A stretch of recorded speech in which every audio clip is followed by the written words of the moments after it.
네, 대면 예배 강행한 부산교회 두 곳 결국 시설 폐쇄 조치가 됐습니다. 교회 측 행정명령 집행 정지 가처분 신청을 내고 법적 대응에 나섰습니다. 해당 교회죠. 부산 강서구에 있는 세계로교회 손현보 목사 전화로 연결됐습니다. 손 목사님 안녕하십니까? 네, 손현보입니다. 예. 먼저 지금 폐쇄 명령 중지 가처분 신청 법원에 내셨죠? 네네. 어떤 이유로 이렇게 내시는 겁니까? 간단하게 두 가지를 먼저 말씀드리면요. 예. 대통령께서는 작년 교계 지도자들과의 간담회에서 방역은 종교가 아니고 과학이고 우리가 공정하게 방역을 하겠다 그렇게 말씀을 했거든요. 예. 그런데 지금 정부 방역 정책을 보면은 객관성이나 형평성이나 공정성이 전혀 없어 보입니다. 왜냐하면은 예. 10,000명이 들어가는 예배당에도 20명 미만이 모이라.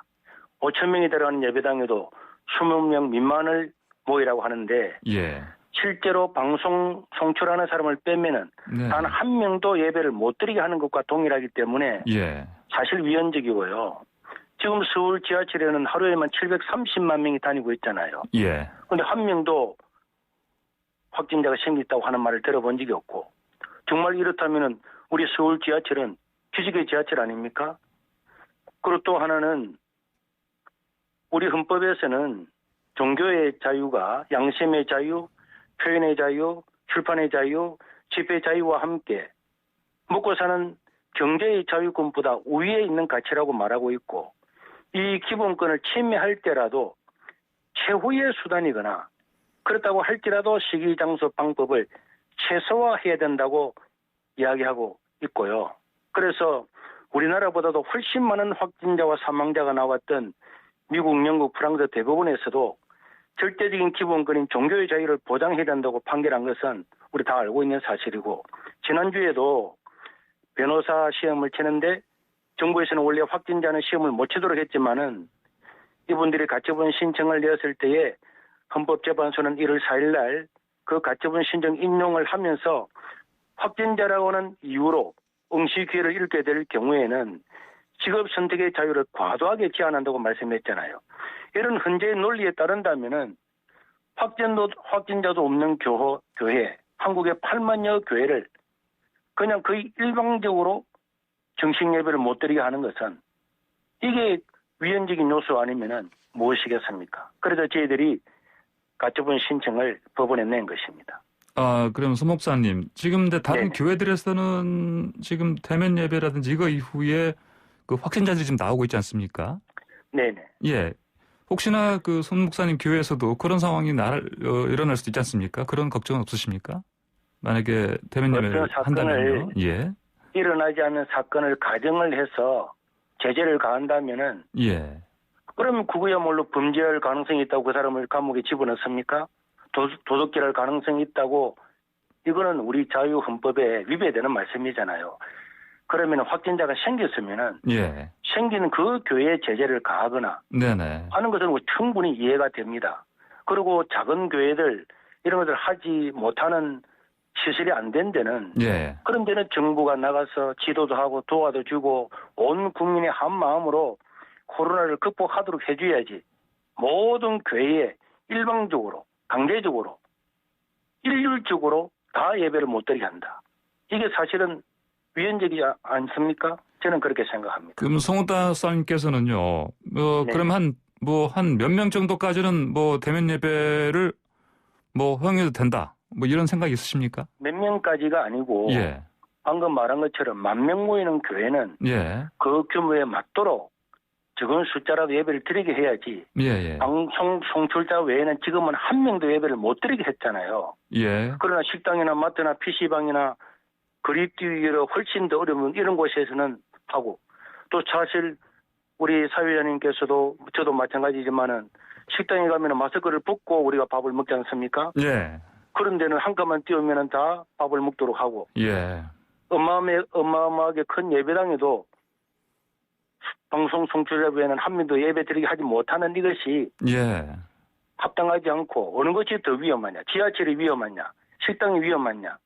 백화점이 더 위험한가? 아니면 그립기를 철저하게 하고 있는 교회가 더 위험한가?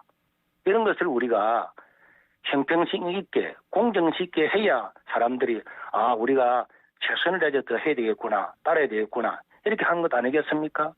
그렇다면 손 목사님께서는요, 이제 손 목사님 교회 같은 경우는 뭐 어떤 규모까지는 이렇게 뭐 대면 예배라든지 이런 거를 할 수 있도록 허용해 달라 이런 저 생각이 있으십니까?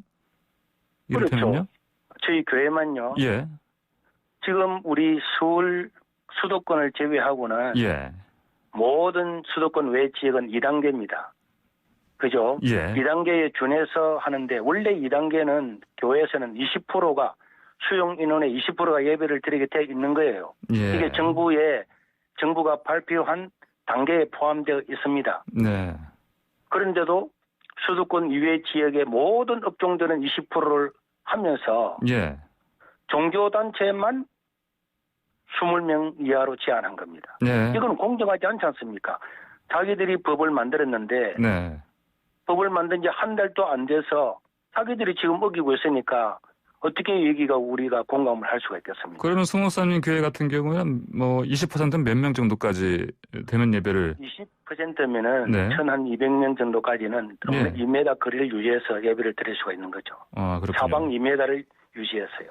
그러면요, 지금, 이런 소송 있지 않습니까? 네. 다른 이제 종교시설, 뭐, 다른 종교들, 뭐, 천주교, 불교도 있고 그런데, 이게 이제 뭐, 일각에서는요, 왜 다른 데서는, 다른 종교 쪽에서는 이런 뭐, 법적인 저런 게 없는데, 왜 이 개신교 쪽에서만 이런 게 나오느냐, 또 이런 지적도 하곤 합니다. 이런 지적에 대해서는 어떤 말씀 하실 수 있습니까? 네, 그렇죠.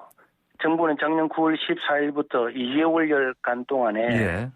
불교, 천주교, 이슬람 종교는 정상적으로 예배를 드리고 전혀 아무런 제재가 없었습니다. 그러나 유독 교회만 비대면으로 드릴 것을 강제했습니다. 이게 타당하겠습니까? 같은 종교권인데 불교, 천주교, 이슬람은 다 예배 드리도록 2개월 동안 허용하고 교회만 드리지 말아라. 이렇게 하게 되니까 우리 기독교인들은 이 너무하지 않냐. 어떻게 같은 종교인데 이럴 수가 있느냐. 우리는 지금 특혜를 달라고 하는 것이 아니라 예. 차별을 받고 있다는 생각이 드는 거예요. 예. 심지어 하나만 더 예를 들면요. 네. 제가 어떤 종교를 비판하겠다고 하는 전혀 아니고 예. 부산의 상광사는 한 달 전에 법회를 열었는데 부산시의회 의장, 교육감, 진구청장, 관할 국회의원 많은 공직자들이 수백 명에서 수천 명이 참여를 했습니다. 예. 저는 이런 분들이 방역 수칙을 지켰기 때문에 저는 종교가 당연히 사찰 퇴회된다고 하지만은 문제는 교회가 이런 일을 하면 고발하잖아요. 그러나 불교가 하면 고발 안 하잖아요. 이게 지금 형평성이 없기 때문에 지금 문제가 되는 겁니다. 자, 손 목사님. 자, 그러면요. 지금 이제 아까 말씀하신 것처럼 20% 정도까지는 허용해달라. 이런 요청을 하시는 것 같고 보니까. 그러면 네네. 근데 지금 다른 개신교, 기독교 교회들을 보면요. 네네. 자발적으로 어떤 비대면 예배를 하는 경우도 상당히 많고요. 또는 그렇죠. 뭐 요즘 뭐 저런 거 있지 않습니까? 뭐 주민이 이런 걸로 해가지고 비대면으로 네. 이렇게 예배를 하는 것도 제가 많이 들었거든요. 이런 식으로 네네. 하실 생각은 없으십니까? 이를테면? 비대면 예배를 드릴 거냐 예. 혹은 대면 예배를 드릴 건가 하는 것은 네네. 그 구성원들의 예.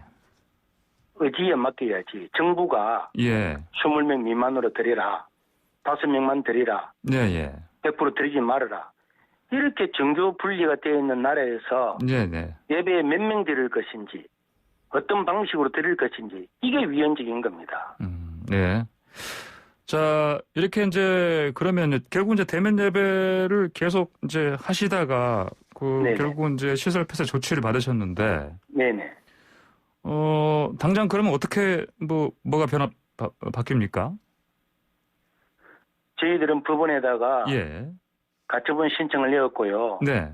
가처분 신청 인용에 따라서 네네. 우리는 결정할 것이고 가처분 신청 이제 변론 기일이 예. 내일 11시에 잡혔거든요. 내일 오전 11시요? 예. 네, 그렇습니다. 그래서 네. 저희들은 인용이 되기를 바라고 있지만은 네. 그것은 그 결과를 보고 난 다음에 네. 우리 교회가 판단을 하고 결정을 할 계획입니다. 만약에 뭐 인용이 안 되면 어떻게 하실 겁니까? 만약에 인용을 안 되면은 방금 예. 말한 것처럼 그때 가서 네. 저희들이 방법을 강구하도록 하겠습니다. 예. 자, 이렇게 근데 이제 이제 교회 입장은 그렇지만은, 네네. 사실, 이게, 대면 예배를 이제 계속하는 교회를 이렇게 따갑게 바라보는 시선도 적지가 않습니다. 이제 그렇죠. 그건 아시죠? 그러면 네네. 이런 시선 중에는 사실은 또, 이게 이제 비대면 예배 때문에 뭐 교회에서 혹시 뭐 헌금 이런 게 안 되니까 그런 거 아니냐 이런 이렇게 얘기하는 사람도 있어요. 예. 네, 저도 그런 네네. 이야기를 들었는데요. 예. 대면 예배 이유를 예. 헌금과 연관시키는 것은 네. 정말 교회를 악의적으로 깎아내리는 것으로밖에 볼 수가 없고요. 학교의 교사가 교사의 꿈을 가지고 아이들을 가르치는데 당연히 월급을 받아야 되겠죠. 그러나 교사가 돈 때문에 아이들을 가르친다. 이렇게 깎아내린다면은 그 교사를 모욕하는 건 아닙니까? 그러면 비대면 예배 드리기 전에는 우리 헌금을 안 했습니까? 헌금은 당연히 우리가 직원들의 월급도 주는 거고 교회를 통해서 수많은 좋은 일도 하는 거고 선교사도 보내는 거 이렇게 다 사용되기 때문에 예. 그걸 당연히 해야 되는 거죠. 그리고 성도 한 사람 한 사람이 자기의 주체적인 판단에 의해서 헌금을 하고 하는데 거기에 대해서 외부에서 뭐라고 하는 것은 저는 옳지 않다고 생각합니다. 혹시 그 뭐 헌금 액수가 실제로 많이 떨어지지 않았습니까? 어떻습니까? 저희 교회는 예. 전혀 상관이 없고요. 예. 네, 어려울 때 우리가 더 많은 이웃을 도왔거든요. 네. 가난한 사람들을 50만 원, 100만 원 교회에서 수백 명을 다 도왔기 때문에 네. 오히려 교인들이 더 적극적으로 헌금도 해서 실제적으로 저희들은 더 많은 일들을 할 수 있었습니다. 예, 예. 네, 지금 부산 강서구 세계례교회 손현보 목사와 함께 시설 폐쇄 조치에 대해서 행정명령, 집행정지, 가처분 신청한 내용 관련해서 인터뷰하고 있는데요. 청취자분 가운데 9347님께서 뭐 찬성 안 하고 식사 안 하고 기도만 드릴 수 있는지 물어봐 주세요. 이런 문자를 주셨습니다. 송 목사님, 예, 네네. 답변 좀 해주시죠. 예. 저희 교회는 예. 근데 많은 이런 사람들이 언론에 표적도 됐을 뿐만 아니라 원래부터 예. 마스크, 거리두기, 손소독에 열체가 철저히 하고 있고 예.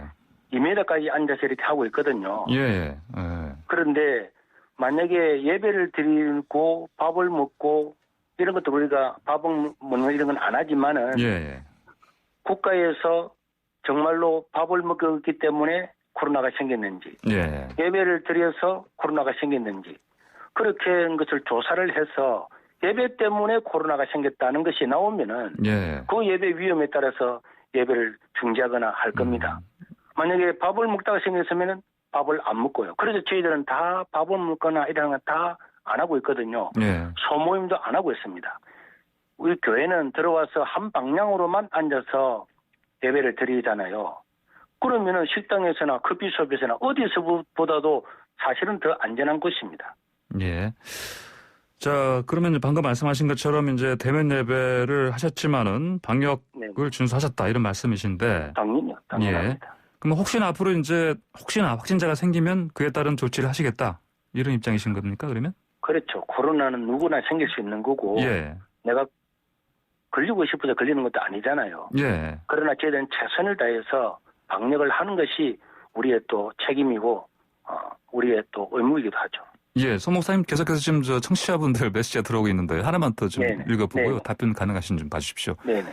그 청취자분 4852님께서 꼭 대면 예배 해야 신앙심이 생기나요? 뭐 방송으로 예배드리면 신앙심이 안 생기나 이런 문자 주셨습니다. 그거는요. 예.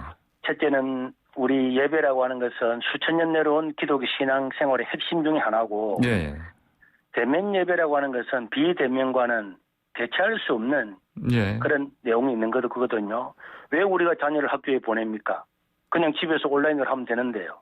그러나 우리가 자녀를 다 학교에 보내는 것은 학교에서 선생님과 만나서 수업을 하는 것과 예. 온라인으로 한 것과는 차이가 있고 이번에도 우리가 코로나 때문에 많은 학생들이 수업을 못하니까 학력이 떨어졌다는 그런 뉴스도 보지 않았습니까?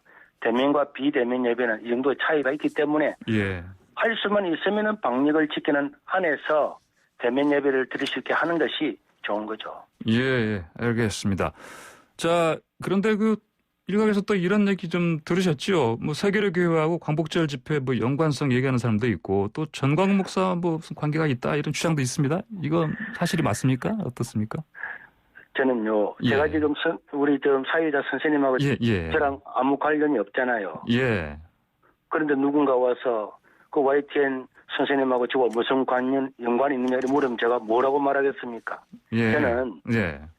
광화문 근처에도 가본 적이 없고 서초동 근방에도 가본 적이 없거든요. 네. 네, 그렇습니다. 예, 전혀 관계가 없다 이런 말씀이시죠. 자, 그리고 그나저나 뭐 상주 BJT 그 열병센터에서 누적 확진자 지금 576명 나왔습니다. 이게 이제 또 여기 다녀가신 분들의 3분의 1 정도만 지금 그 진단을 받았고요. 이건 어떻게 바라보십니까, 이 상황은? 거기에 참여한 사람들은 예. 만약에 참여한 사람이라면은 당연히 네. 검사를 받아야 되는 거고 예. 방역에 협조를 해야 되는 거죠. 예. 그렇습니다. 예. 알겠습니다. 송 목사님 오늘 말씀 이렇게 듣겠습니다. 감사합니다. 네. 네, 지금까지 부산 세교류교회 손현보 목사였습니다.